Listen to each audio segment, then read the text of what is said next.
Alright, so I made a video about rotational kinematics and understanding how it works, and now it's time to actually practice it. So, let's just read the problem here. It's kind of long.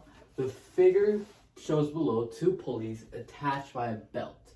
The smaller pulley is attached to a motor, and when the motor rotates, it spins the smaller pulley, moving the belt and turning the larger pulley, right?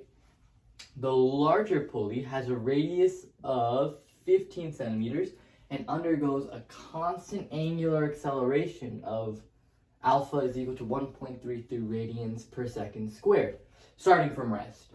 Assume the pulley does not slip during the motion, and we are asked to find the linear speed of the belt after 3.7 seconds. Alright, so, very large problem, but what's really going on here is we have this pulley spins, which spins this pulley, and it has this big one has a radius of 0.15 meters, right? 15 centimeters. And we are asked to find the speed of the speed of the belt, the linear speed, right? After 3.7 seconds. We know the angular acceleration, which is 1.33 radians per second squared.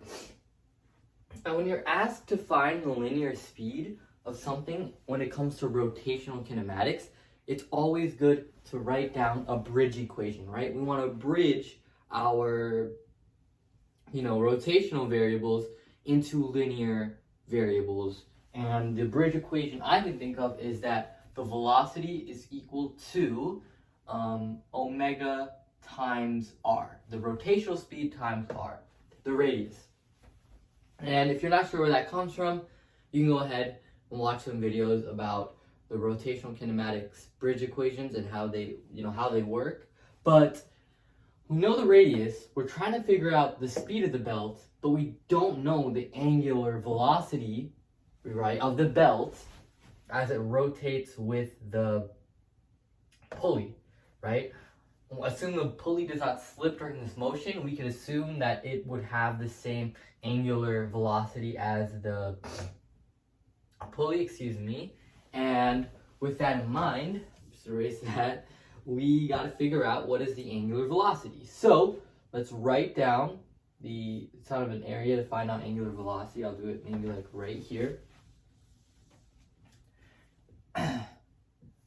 So right here, if you could see, my window's kind of giving some glare, but I've written down the three kinematics equations that are on our equations sheet, because I don't think the rotational kinematics equations are on the equation sheet. They might not be, and if that's the case, I want to show you how you can use the linear equations and bridge them over to the rotational version. So let's take a look, right? We need to find out this. We need to find out the angular velocity. We're given the acceleration of 1.33 radians per second squared. We know the time interval is 3.7 seconds. And we know the initial velocity is 0, right? Because it's starting from rest. So it's not spinning initially. Well, which of these equations would you want to use? We don't know anything about the change in angle, right? We don't know anything about the angular displacement, so it makes a lot of sense that we wouldn't use these two, right? The x is equal to 1/2 at squared, or the v squared is equal to 2ax. Because x, right, the position in linear kinematics is the same as the theta, the angular displacement, in rotational kinematics. So we would want to use the first one. Velocity is equal to initial velocity plus at, right? Acceleration times time. What we could do, so I'll maybe write down, I'll write down here, right? We know that the equation is v is equal to v naught plus at. V, our velocity is the same as rotational velocity, which would be equal to v naught is our initial rotational velocity, and then we're going to plus the angular acceleration times time. So you could just bridge over, right? Velocity equals v naught plus at, and because of how radians work, this will give us that equation. And you could watch my video on radians and all that fun stuff about how they really work. But this is completely fine. You could bridge over these equations to rotation.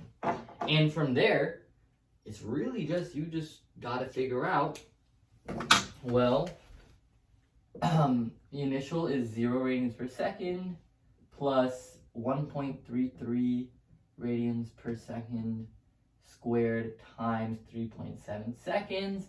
And we get that omega is going to be equal to, let me see here, 1.33 times 3.7. Get about 4.92. 1. Might as well add the 1 in there. So, yeah, that's how you would figure out the rotational speed of this larger pulley. And it's not slipping off the pulley, so that would also be the rotational speed of the wire about that point as well. Or the, belt or whatever. So now that we know this, we can just say, well, the velocity is going to be our rotational velocity, 4.92 radians per second, times the radius, which is 0.15. Multiply those two, you should get a speed of 0.73 meters per second. All right, so that is how you would handle a rotational kinematics problem, and bridging between the linear stuff with the rotational stuff.